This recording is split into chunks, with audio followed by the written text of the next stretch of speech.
Hello जी, राम राम जी। कैसे हो आप सब? आशा करती हूँ आप सब बहुत अच्छे होंगे। जैसा कि आप थंबनेल में देख रहे हैं, राजा भोज और गंगू तेली, इसके बारे में आप सब ने बहुत सुना होगा और अधिकतर इस मुहावरे को तो ज़रूर ही सुना होगा कि कहाँ राजा भोज और कहाँ गंगू तेली। तो चलिए, आज हम यही कहानी ले रहे हैं कि इस मुहावरे की शुरुआत कहाँ से हुई। लेकिन इससे पहले प्लीज़ चैनल को सब्सक्राइब कर दीजिए, वीडियो को लाइक और शेयर कर दीजिए और बेल आइकन को भी दबा दीजिए। तो चलिए शुरू करते हैं राजा भोज और गंगू तेली की कहानी। एक बार राजा भोज अपने कुछ सैनिकों के साथ अपने घोड़े पर सवार होकर शिकार के लिए जाते हैं। चलते चलते वह अपनी राज्य की सीमाओं से दूर निकल जाते हैं, जहाँ उनके सैनिक भी उनसे बिछड़ जाते हैं। तब वह चलते चलते दूसरे राज्य में पहुंच जाते हैं, जहां पर रात हो चुकी थी और चारों ओर काली काली अंधियारी घटाएं भी आ रही थी। वह रास्ता भटक जाते हैं और उनका घोड़ा एक पहाड़ी पर जैसे ही छलांग लगाता है, वह दूसरी पहाड़ी तक न पहुंचकर बीच में खाई में गिर जाता है, जहां पर राजा भोज काफ़ी घायल अवस्था में गिर जाते हैं। उनके अस्त्र शस्त्र इधर उधर गिर जाते हैं, उनका मुकुट भी इधर उधर गिर जाता है और वह बड़ी दयनीय स्थिति में पहुंच जाते हैं।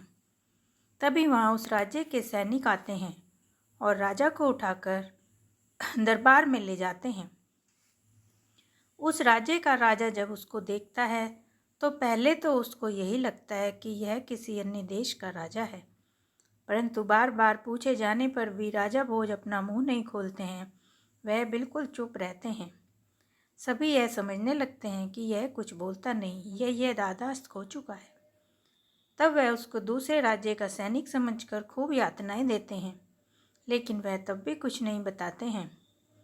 अंत में जब वह मरणासन स्थिति में पहुंच जाते हैं तो उनको उठाकर जंगल में फेंक कर राजा के सिपाही चले जाते हैं। उसी जंगल से शाम के समय एक व्यक्ति लौट रहा होता है अपने गांव की ओर, जिसका नाम था गंगू, और वह तेली था। सरसों लेकर आ रहा था। आकर अपने कोल्हू में पेड़ता था और तेल निकाल कर बेच देता था। यही उसका व्यवसाय था, यही उसकी दिनचर्या थी। जब उसने उस घायल व्यक्ति को वहाँ पड़े हुए देखा तो उसे उस पर बड़ी दया आई और उसने अपनी गाड़ी में उसे डालकर अपने घर की ओर ले चला। घर ले जाने के बाद उसने उसके जख्मों को धोया पोंछा और तेल से खूब तर किया हल्दी लगाकर जख्मों को सही करने लगा। उसको पीने को पानी दिया, खाने को खाना दिया और इस तरह उसकी सेवा शुश्रूषा में लग गया। कुछ दिनों बाद राजा भोज ठीक होने लगे। उनके घाव भी बढ़ने लगे थे, पर वह अपना मुंह नहीं खोल रहे थे। वह जानते थे कि यहाँ मुंह खोलने का क्या अर्थ है। यदि इसको भी पता चल गया कि मैं राजा हूँ, अभी मैं इसी राज्य में हूँ, हो सकता है यही मुझे राजा को सौंप दे या फिर डर के मारे मुझे त्याग दे। अभी मैं इस अवस्था में नहीं हूँ कि अपने राज्य में लौट सकूँ। यह सोचकर राजा भोज चुप रहते थे। काफ़ी दिनों के बाद उन्हें बहुत आराम आ गया था। अब तो वह उस गंगू तेली के साथ उसके घर का छोटा मोटा काम कराने लगे थे। तब गंगू तेली ने कहा, वैसे तो वह उससे कुछ कहते हुए डरता था, क्योंकि उसको उनके हाव भाव, रहन सहन, मुख के तेज और कंधों की बलिष्ठता से ऐसा लगता था कि यह कहीं के राजा हैं। पर फिर भी वह उनको कुछ काम बताने लगा। वह बाहर से सरसों लेकर आता था और राजा भोज को कहता कि आप इसको पीड़ कर तेल निकाल दीजिए। उसके पास एक ही बैल था, तो दूसरे बैल की जगह राजा भोज को जोत देता था और सरसों का तेल निकाल कर बेच कर आता था। इस तरह अब रोज की उनकी यही दिनचर्या हो गई थी कि वह तेल निकालता और बेचता। जब से राजा भोज उसके यहाँ आए थे, उसकी तो दशा ही बदलने लगी थी। वह अब दिन पर दिन धनी होता जा रहा था। राजा की किस्मत के आने से वह बहुत ही अच्छा होता जा रहा था। उधर राजा भी चुपचाप उसके ऋण को उतारने के लिए उसका काम किए जा रहा था। सोच रहे थे कि इसने बड़ी विपत्ति काल में मेरी सहायता की है, इसलिए जब तक इसके ऋण से उऋण ना हो जाऊं तब तक इसके यहाँ काम करता रहूँगा। एक दिन काम करते करते अचानक वह ऊंचे स्वर से बहुत ही सुंदर मधुर गायन करने लगे, जिससे आसपास के सभी लोगों ने सुना। वे सब गंगू तेली से बोले, अरे गंगू तेली, तेरा तो नौकर बहुत होशियार है, लगता है कोई संगीत सम्राट है और हमारे यहाँ राजा संगीत की प्रतियोगिता करा रहे हैं, तो क्यों ना तुम इसको भी वहाँ ले जाओ। यह तो मंत्र मुक्त करने वाला गाना गाता है। हमारी वसुंधरा राजकुमारी ने ये प्रण लिया है कि जिस संगीतकार संगीतज्ञ को वह पसंद कर लेंगी उन्हीं से अपना विवाह करेंगी। यह सुनकर गंगू तेली बड़ा खुश हुआ। वह जानता था कि राजा की बड़ी सुंदर सुंदर राजकुमारियां हैं। यदि मेरा नौकर इस प्रतियोगिता में पास हो जाता है तो कोई न कोई राजकुमारी इससे अवश्य विवाह कर लेगी और मेरी तो दशा ही सुधर जाएगी। यह सोचकर वह उसको किसी तरह मनाता है और कहता है कि हमारे राजा ने बहुत बड़ा आयोजन किया है, तो चलो तुम भी वहाँ गायन करना। जब वह वहाँ गायन करता है तो सभी को पछाड़ देता है। तब राजा के आदमी उसको बताते हैं कि महाराज, यह कोई बड़ा संगीतज्ञ मालूम होता है। यह तो बहुत ही अच्छे सुरों में गाता है, जरूर इसने कोई संगीत की शिक्षा प्राप्त की है। राजा तो इस चिंता में था कि यह साधारण सा व्यक्ति कैसे मैं अपनी राजकुमारी के लिए चुन सकता हूँ। मैं तो यही चाहता था कि कोई अच्छे देश का राजकुमार या राजा आए और मेरी बेटी से विवाह करे, पर यह तो एक साधारण सा गंगू तेली के पास काम करने वाला नौकर है। यह इतना अच्छा कैसे गा सकता है। वह यही सोच सोच कर परेशान हुए जा रहा था, जबकि सारी राजकुमारियां, सारे गांव के लोग, सारे दरबारी उसकी प्रशंसा करते करते नहीं थक रहे थे। सभी उसके बलिष्ठ कंधों, मुख पर तेज से प्रभावित हो रहे थे। कहते थे, यह क्या किसी राजकुमार से कम है, राजा तो यूं ही चिंता कर रहे हैं। राजकुमारी भी उस पर न्योछावर थी।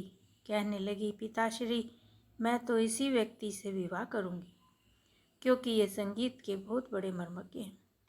इतना अच्छा गायन, इनका मधुर गायन ऐसे ही कोई व्यक्ति नहीं सुना सकता।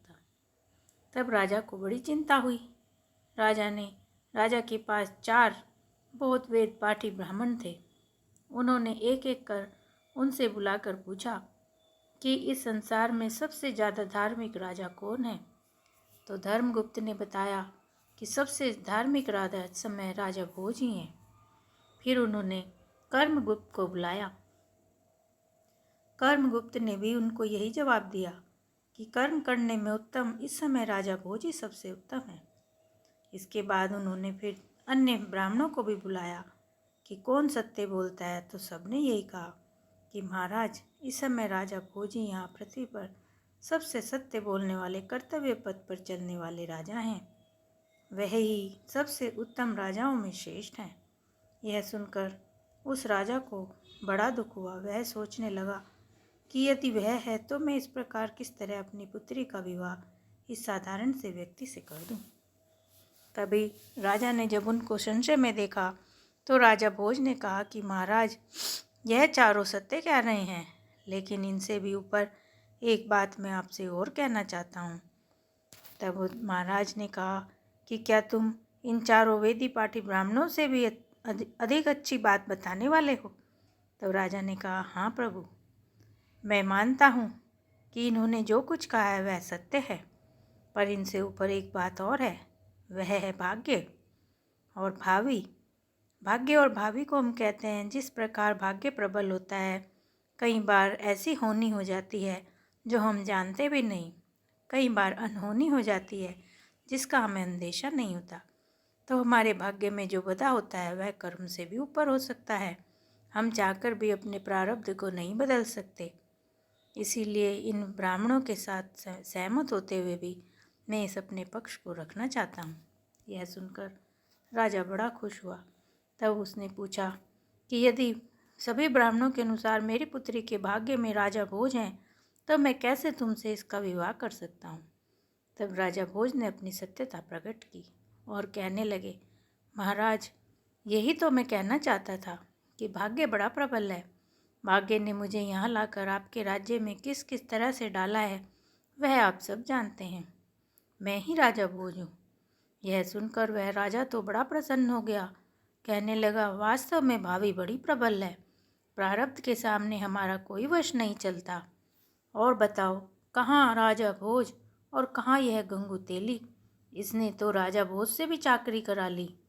तो भोज कहने लगे, नहीं नहीं, गंगू तेली का इसमें कोई दोष नहीं। यह मेरे कर्म और मेरे भाग्य के अनुसार प्रारब्ध में बंधा था। तब से यह कहावत प्रसिद्ध हो गई थी कि कहाँ राजा भोज और कहाँ गंगू तेली। अब तो महाराज बड़े खुश हो गए और उन्होंने अपनी पुत्री वसुंधरा का विवाह राजा भोज से कर दिया। तो इस प्रकार इस कहानी से हमें यही शिक्षा मिलती है कि अपने भाग्य और प्रारब्ध को हम झुठला नहीं सकते हैं। तो मेरी कथा देखने के लिए बहुत बहुत धन्यवाद और चैनल को सब्सक्राइब करना ना भूलें। Thank you.